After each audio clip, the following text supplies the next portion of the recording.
Hey there, welcome back. My name is Katie if you're new to my channel, and this is Louisiana Cooking and Living. And today we are going to be making some Southern style buttermilk biscuits. A few videos ago, if you saw the one of my chicken fried steak, I will link it, I think it's up here on a card if you want to watch that video. I showed these biscuits and I said if they turned out good, we would be making them together, and they were so good.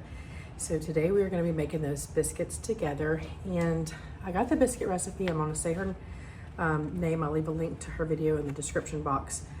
Is Jess from the Farmer's Table, and they're just called Simply Southern Biscuits. And she used a shortcut for buttermilk in the biscuits. I'm going to use a shortcut today. So there's so many different ways you can make biscuits out there. There's like the 7-Up biscuits where it's just like self-rising flour and 7-Up. There's ones where you can use just whipping cream. Now the reason the technology, or I don't even know if technology is the word to use, but the reason why you can use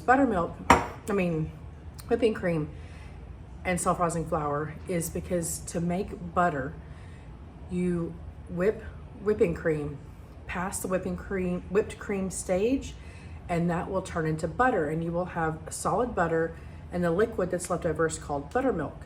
So the butter and the buttermilk make the biscuits, so therefore you can use whipping cream to make biscuits. But this recipe is very easy to make, throw together, and we really enjoyed it. What I'm gonna do today also is take some of the cut biscuits. I'm going to flash freeze them, put them in a Ziploc bag to save, and see if this recipe will work for a freezer prep breakfast idea. I'm not sure the order of the videos are going to come out, but I am having a freezer meal breakfast video coming out. And so this is something else you could add to that if you want to prep a bunch of freezer stuff, breakfast items to get them in the freezer. This is what will be. I'm going to check this recipe and see how it turns out, and I will let you know. I don't know if I'll add something at the end of this or how I'll just make a comment in the bottom. But so we're gonna get these biscuits going. They're very good, and I'm pretty excited about it for you. All right, so let's just get started. All right, so I am doubling this recipe, and I have 5 cups of flour in my mixing bowl, and then I have some extra for when we go to roll these out. So to this, we're gonna add, and of course I'm doubling this, I'm doing 4 tablespoons of baking powder. I wanna show you this. Baking powder that is aluminum, it's non-GMO, and it is aluminum free. I don't know if you want to zoom in on the ingredients. I found these at the grocery store, but I've had a hard time recently, and I had to actually order this off of Amazon, so I can leave a link in the description box for that if you're interested.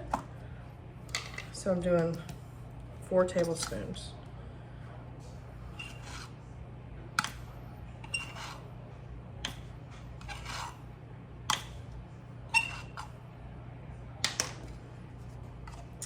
We're gonna do 2 teaspoons of salt.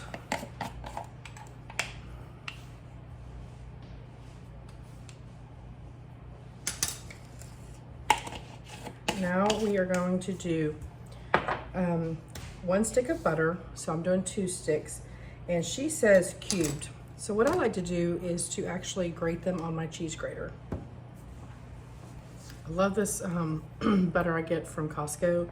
It's like a Kerrygold dupe, but it's actually a higher percent of the grass-fed butter in this than the Kerrygold. So what I'm gonna do is just grate this on the cheese grater in here, and that saves me having to cut the butter in if it's cubed.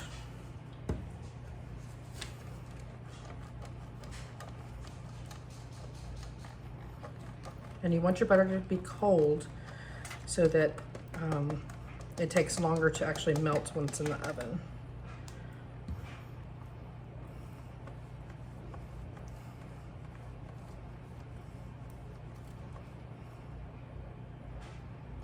Trying to get that last little bit.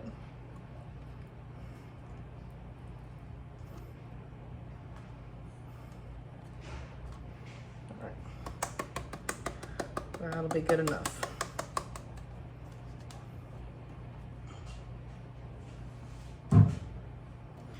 Well, I hope my bowl's big enough, huh?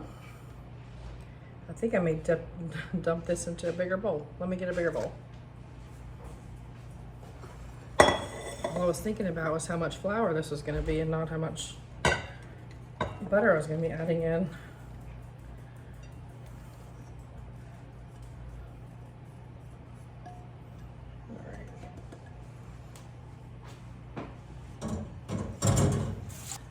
Alright, I'm going to give this a quick toss.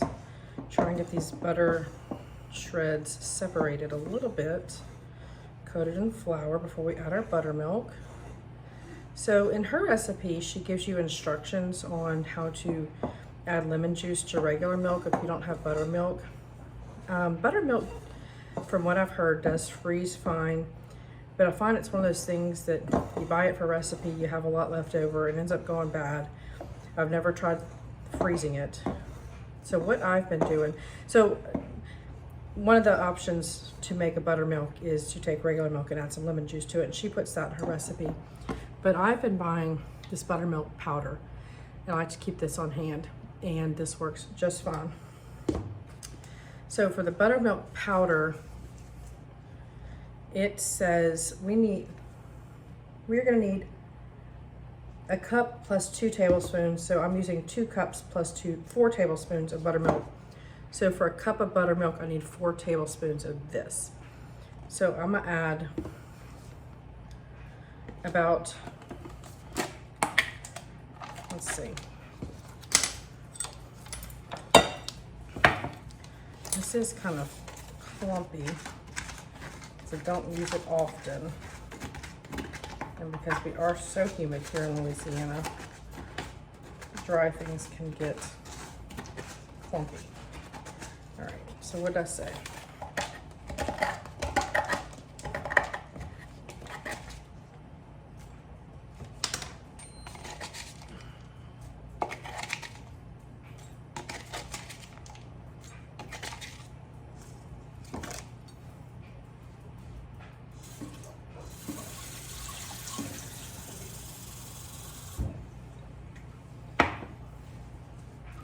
All right, so I added my powder in here, and I added part of my water. This is just kind of like a little tip from me. And I'm gonna use a little whisk, and I'm gonna try and get this dissolved really well before I add the rest of my water to it, because it's easier to stir into a measuring cup if there's less water. And you don't want to use hot water to try and dissolve this because you don't want to melt the butter.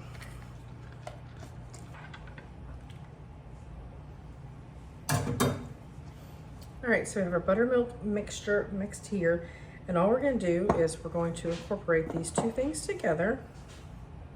Just making sure my butter is all separated. Make like a little well in the middle. And I'm going to pour most of this in here, and then we'll see if we need some more. And you don't want to overwork this because we are going to roll this out and it will get mixed. And you are going to be using quite a bit of flour to roll this out too, so you don't want it over like dry. You still want it to be tacky. All right.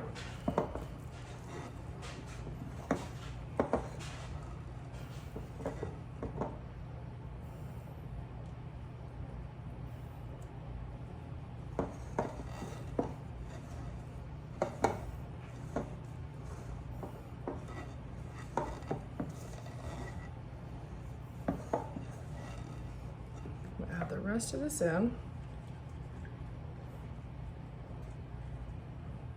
And what I'm going to do is just let this sit for a minute, just to let all that flour get really hydrated from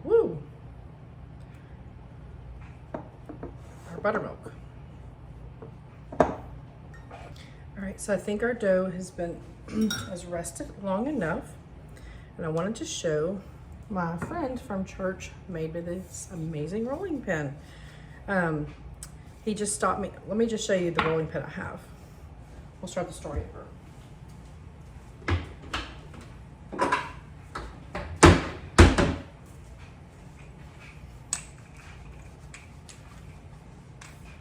So I've showed you this rolling pin before. This was my grandmother's or great grandmother's. I don't really even remember. And this is the one I've always used, just because this is the one I have. And I would never get rid of this one. But my friend at church stopped me and said, "What kind of rolling pin do you use?" And I told him the one I had. He goes, what kind of rolling pin would you want to have? And I told him about the French style rolling pin. And he goes, "I have some scrap lumber. I'm gonna make you one." So he made this for me.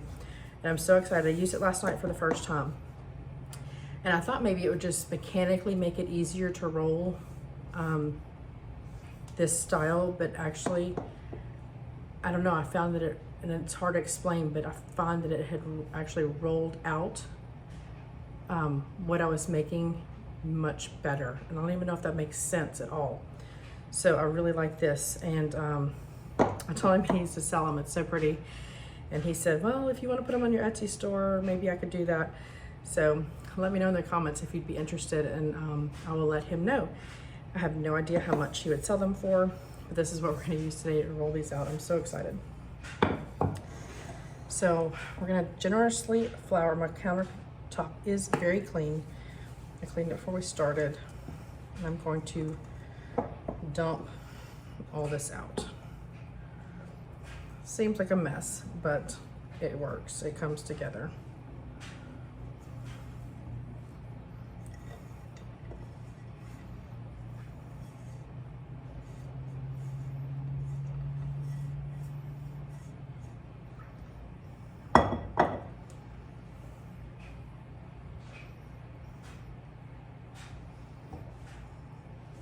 So what we're going to do is kind of get this into a nice little ball or lump. All my stuff out of the way.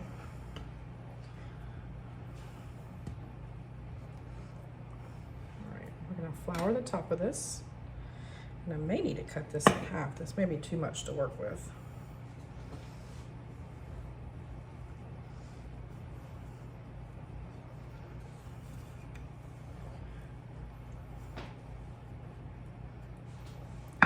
I'm going to cut this in half. So I'm just going to take half this and put it back in the bowl.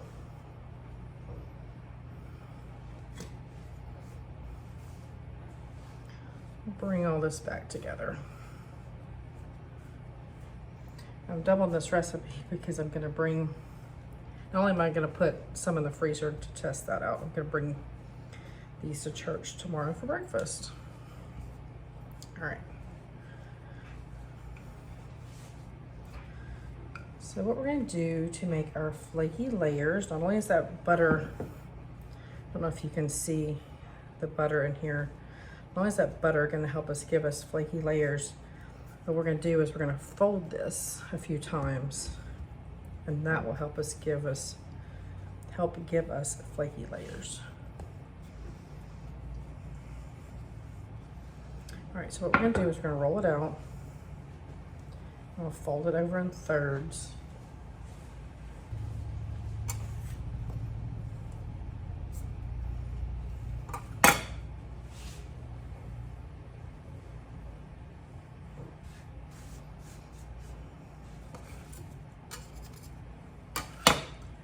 I'm going to rotate it. Make sure I get plenty of flour down here. This is why we're going to generously flour our board, because with all that butter it can get sticky. I'm going to flour the top. We're going to roll this again.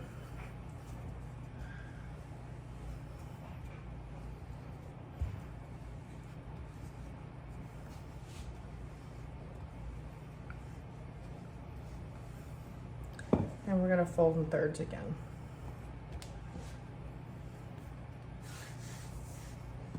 Turn it.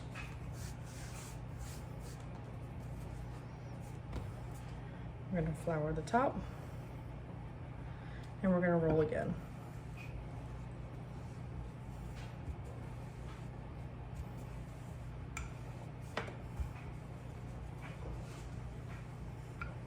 And you want this to be rolled out, it says about a 1/2 inch to a 3/4 of an inch thick. That looks good. All right, I'm gonna show you this cast iron pan I'm gonna be using. I meant to pre-measure this pan to see how big it is.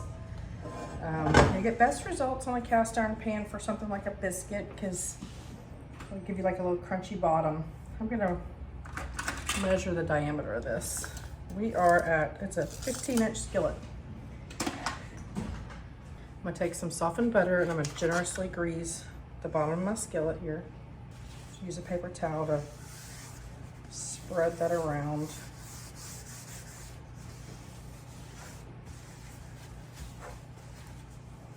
That'll also help you get the crispy bottom on your biscuit.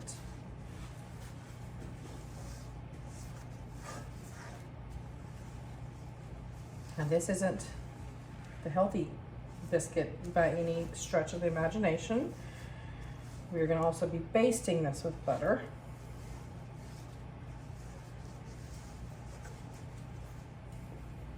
So I have my biscuit cutter here. You could use a mason jar lid, you could use a cup, you could use really anything. Just gonna dip it in flour. We're gonna go straight down. We're not gonna rotate because that will seal the edges and you want this to puff. So we're gonna go straight down. It's time to flour again.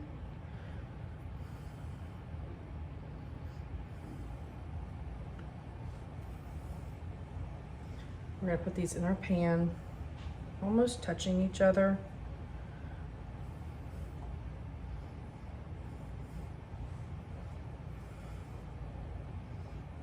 Because if they're touching each other, it will help them to rise even more because it can't spread.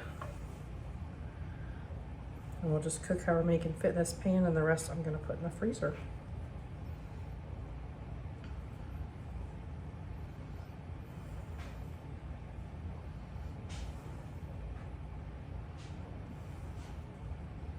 Some of these seem a little bit thinner than I should have done them, but that's fine.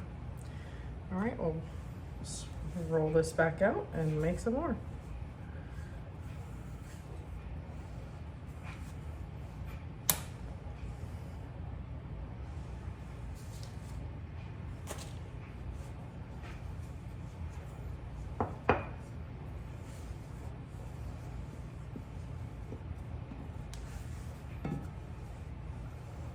With a rolling pin like this, there really isn't much effort to it, which is really nice.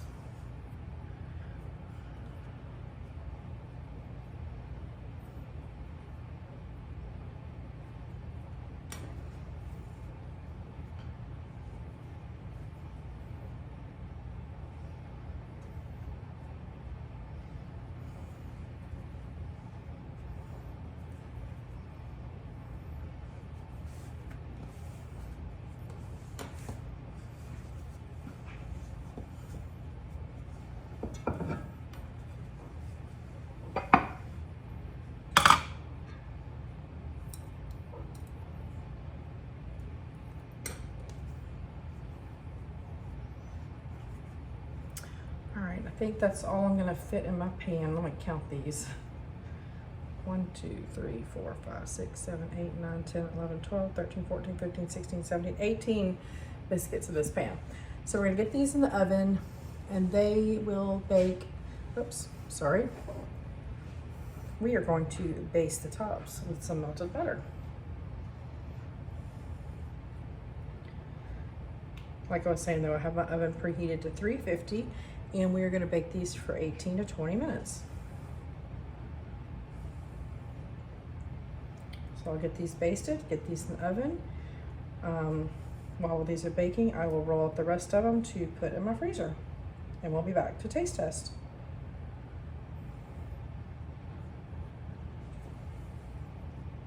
All right, these smell wonderful. Okay, a few little tips. You can see the ones that I cut thinner than the ones that I cut thicker. And also the ones that are closer together rose a little bit more. So those will be my little tips. Maybe cut them closer to 1 inch thick, to 3/4 to 1 inch, and then tuck them closer together touching like this, so that they have, they can rise together instead of spreading so much. But we are going to fix this one. I have some raspberry preserves that I've canned, and I have my pretty little plate here with a pat of butter. Since I am bringing these to church tomorrow, I am gonna pick one of the thinner ones and taste test that so the prettier ones can come to church. All right. It's gonna taste good no matter what size it is, right? So put a little butter on there.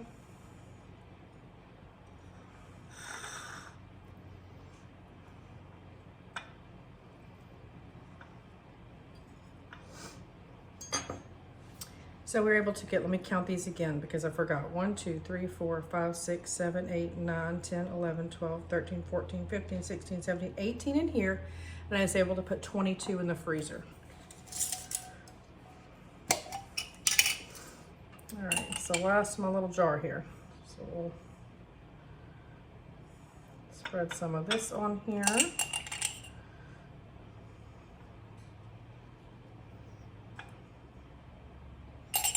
All right, and we will taste this together. All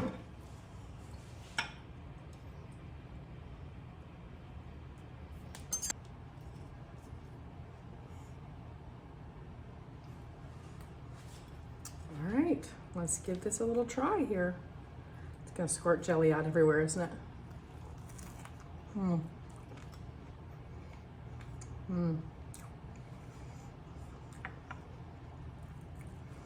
gonna taste a little bite just of the biscuit. It's so flaky, you should have seen that. I don't know if you can kind of tell the layers in there.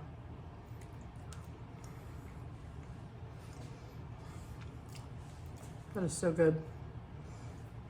I hope you give it a try. I don't know if you can tell. I really like food. Everything I cook, I'm always like, this is so good.